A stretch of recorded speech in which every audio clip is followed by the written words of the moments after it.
गौतम अदानी आणि भाजप वेगळे नाहीत, एकच आहेत अशी टीका संजय राऊत यांनी केली आहे। मुंबईचं नाव बदलून अदानी नगर करतील अशी टीका त्यांनी केली आहे। आपल्या माणसाला कंत्राट द्यायचं आणि त्याच्याकडून इलेक्ट्रोल बॉन्ड घ्यायचा हा भाजपचा गोरखधंदा आहे अशी टीका त्यांनी केली। बघा, गौतम अडाणी आणि भारतीय जनता पक्ष वेगळे नाही। इलेक्ट्रोल बॉन्डचा जो विषय सुप्रीम कोर्टाने फटकार लावलेली आहे आणि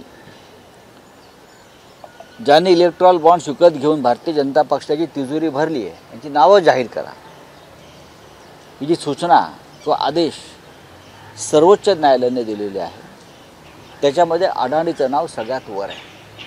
मला खात्री आहे अशा प्रकारचे ठेके द्यायचे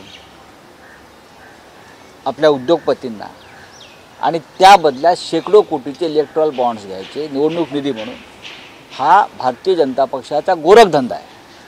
अख्खी मुंबई अडाणींना, म्हणजे मुंबईचं नाव उद्या बदलून बरं का अडाणी नगर केलं तर 106 हुतात्मे यांनी मुंबईसाठी हुतात्म्य दिलं आहे त्यांना स्वर्गामध्ये पुन्हा एकदा आत्महत्या करावी लागेल किंवा हौतात्म्य पत्करावं लागेल।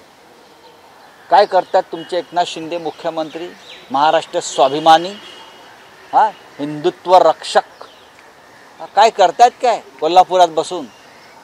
अख्खी मुंबई एका उद्योगपतीच्या घशात चालली आहे आणि त्या मुंबईवरचा मराठी ठसा फुसला जातोय आणि हे दिल्लीवाल्यांची पुसत बसले आहेत।